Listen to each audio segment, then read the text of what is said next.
चीन में बहुत समय पहले 3 ऐसे भिक्षु रहते थे जो जहाँ भी जाते बस हंसते ही रहते थे। वे लोगों को कोई उपदेश नहीं देते थे, लंबे भाषण नहीं देते थे और ना ही किसी को धर्म समझाने की कोशिश करते थे।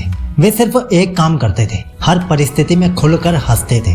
धीरे धीरे लोग उन्हें 3 हंसते हुए भिक्षु कहने लगे, लेकिन उनकी हंसी सिर्फ मजाक नहीं थी, उसके पीछे जीवन को देखने का एक गहरा तरीका छिपा था। वे तीनों भिक्षु गांव गांव घूमते थे। किसी बाजार में पहुंचते तो बिना कुछ कहे जोर जोर से हंसने लगते। शुरुआत में लोग उन्हें अजीब समझते थे, कुछ लोग उनका मजाक भी उड़ाते थे और कुछ लोग सोचते कि शायद ये पागल है। लेकिन धीरे धीरे उनकी हंसी का असर लोगों पर होने लगता। जो लोग दुखी होते थे वे भी मुस्कुरा देते, जो तनाव में होते थे वे कुछ देर के लिए अपनी परेशानियां भूल जाते, क्योंकि उन भिक्षुओं की हंसी बनावटी नहीं थी, वह भीतर की शांति और हल्केपन से आती थी।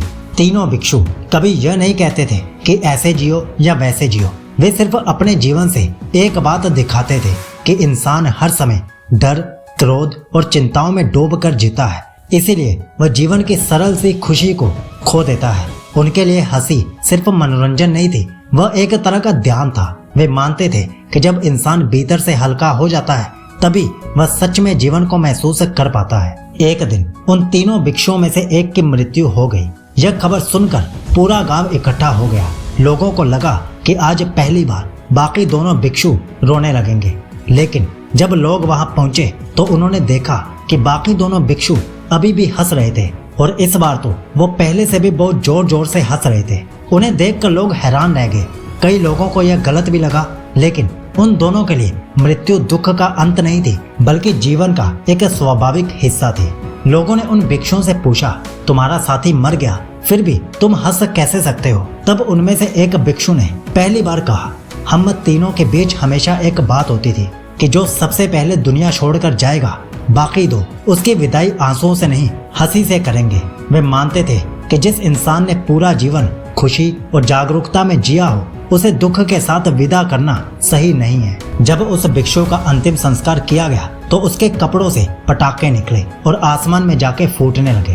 पूरा गांव चौंक गया और फिर सभी लोग हंसने लगे। बाद में पता चला कि मरने से पहले उस भिक्षु ने खुद ही अपने कपड़ों में पटाखे छुपाए थे, जैसे वह मरने के बाद भी लोगों को यही याद दिलाना चाहता हो कि जीवन को इतना भारी मत बना लो कि हंसना ही भूल जाओ। यह कहानी हमें बताती है कि ज्यादातर लोग पूरी जिंदगी डर, चिंता और गंभीरता में खोए रहते हैं, लेकिन जैन भिक्षु कहते थे कि जीवन को समझने का मतलब हर समय भारी बने रहना नहीं है। सच्ची जागरूकता के साथ हल्केपन और आनंद में जीना भी एक कला है, क्योंकि अंत में जीवन चाहे जितना भी लंबा हो, वह एक दिन खत्म हो ही जाएगा। इसलिए शायद जीवन को सिर्फ बिताना नहीं बल्कि महसूस करना ज्यादा जरूरी है। और अब आप गौतम बुद्ध की ये वीडियो जरूर देखिए। नमो बुद्धाय।